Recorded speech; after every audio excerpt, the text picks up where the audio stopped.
sexy, tough men. I like men like that, but only when they're brainy, like the American Adversaries.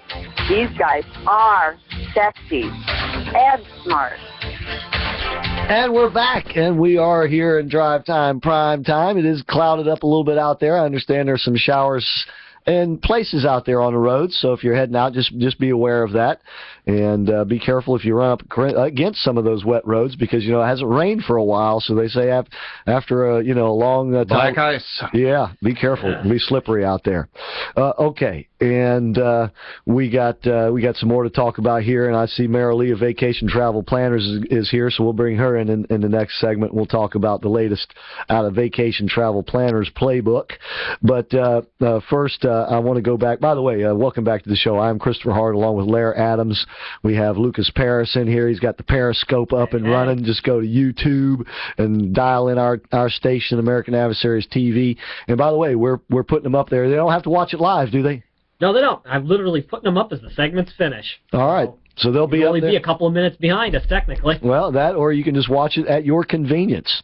And if you see me dabbing my eyes today with a little paper towel here, no, I'm not crying because Ken Dwyer left the studio, although it was a sad moment. Not that there isn't enough in media today to cry about, honestly. No, I've been fighting off a little bit of a cold, and my eyes are watering up on me. So anyway.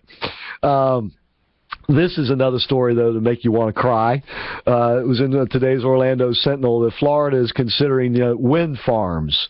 We were talking just the other day about solar energy in the state of Florida. Now we're talking about wind farms in the state of Florida.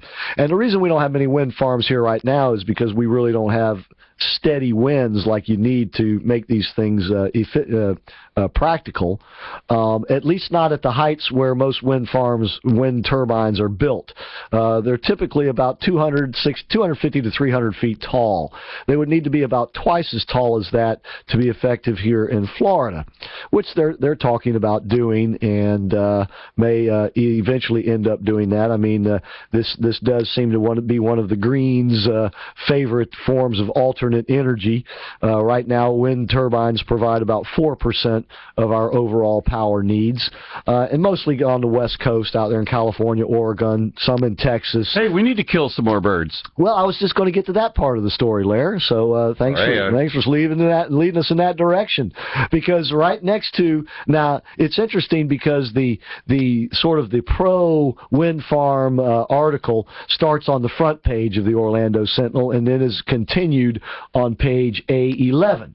And then, though, right there next to the continuation, but on page A11, nowhere near the front page, is sort of the, if you will, sort of the counter-argument. And even then, the Sentinel couldn't bring themselves to really reveal what Lara's talking about. And this secondary article is entitled, U.S. Needs Wind Turbine Rules to Save Birds, Advocates Say. Like making rules about wind turbines is going to somehow, prevent them from chopping these birds and bats and insects, for that matter, into little pieces. They just won't allow the birds to fly there. Right. We follow rules. Tell Mother Nature to follow rules. I doubt she will. But listen to the way they word this.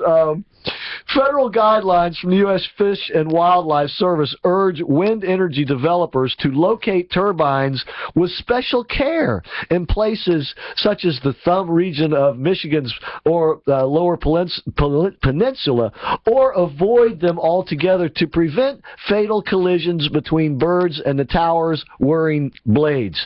Now, part of the problem with that is one of the reasons why they put the wind turbines where they put them there is because that's where, guess what? The wind is. The wind is, right? Now, amazing how that, that's scientific. Larry, your brilliance astonishes me. Well, they ought to hire me. It would be a whole lot better. I can see this coming up. Where do birds like to go? Yeah. Where the wind is. Oh! Especially migratory birds. Especially migratory birds, because they don't want to be flapping their wings a lot. And so they fly on the wind. I mean, this is just so... Currents of the air, just like currents in the ocean that the fish follow. Exactly. And when you go putting these things 300, 400, 500, 600 feet in the air, you're right up there where the migratory birds fly. I mean, this is just... and this is the green solution, right? What this does, though, is it proves that you can't dance without paying the fiddler.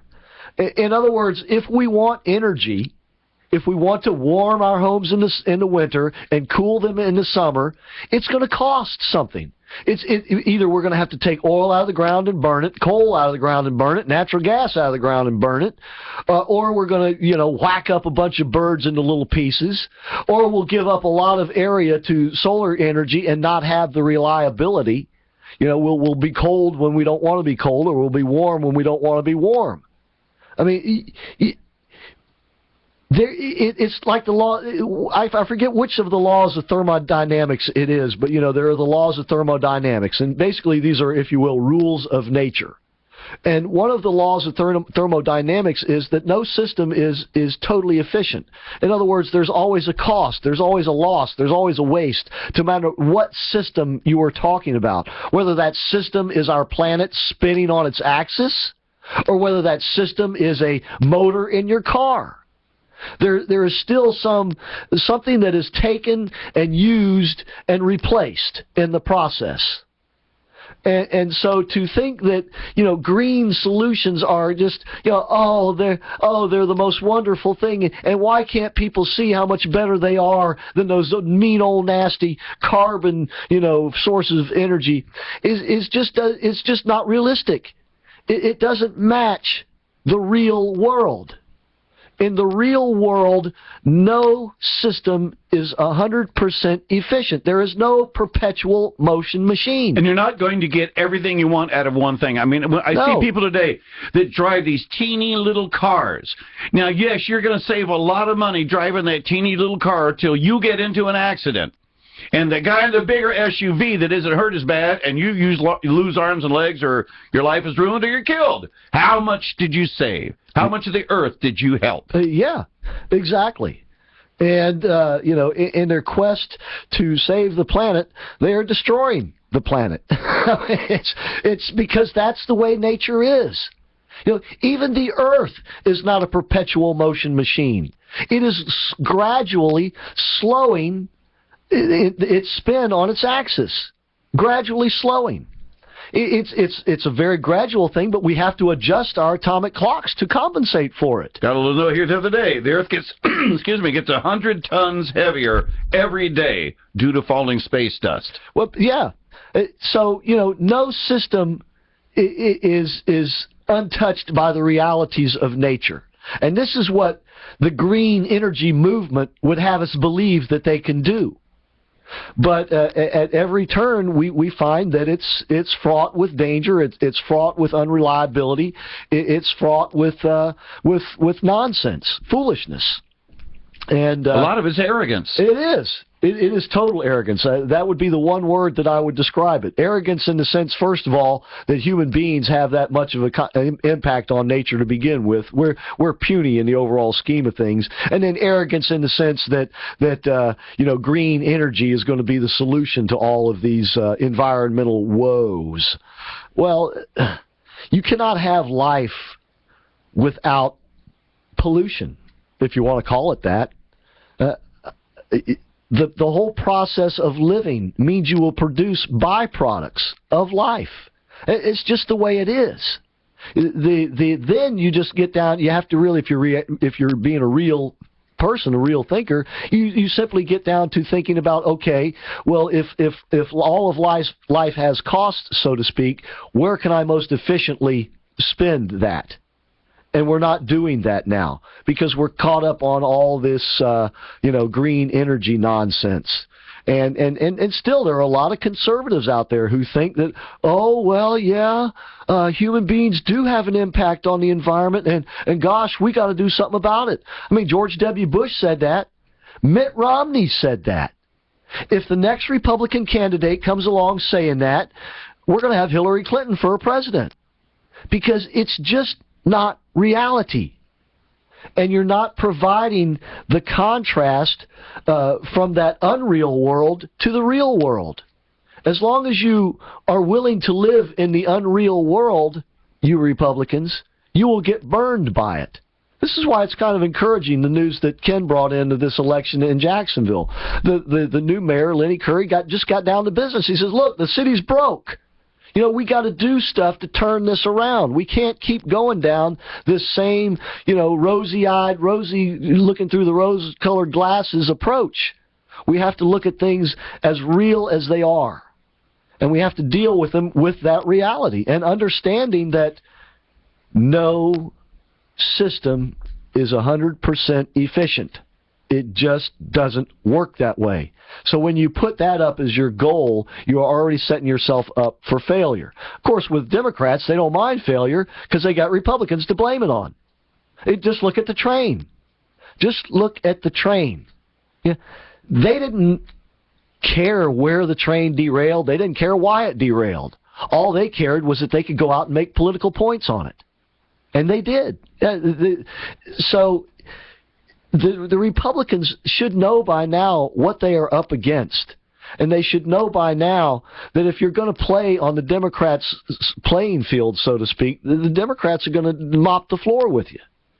You have to change the playing field. You have to bring the public back to reality. And the way you do that is, for one, with facts, but also with ridicule. And by turning the argument on those who would want to put you on the spot. Once again, it's like this thing with Jeb Bush. Jeb Bush kind of had the right idea with his first answer, even though it wasn't the answer to the question that he was asked. He was on the right track, though, because what he was trying to do was defend George W.'s decision to go into Iraq in the first place. But then he got caught up and he didn't really seem to understand the question. That's not what the woman was asking. He was so set for that answer that he didn't know what to do when the question was pre-prepared. Exactly.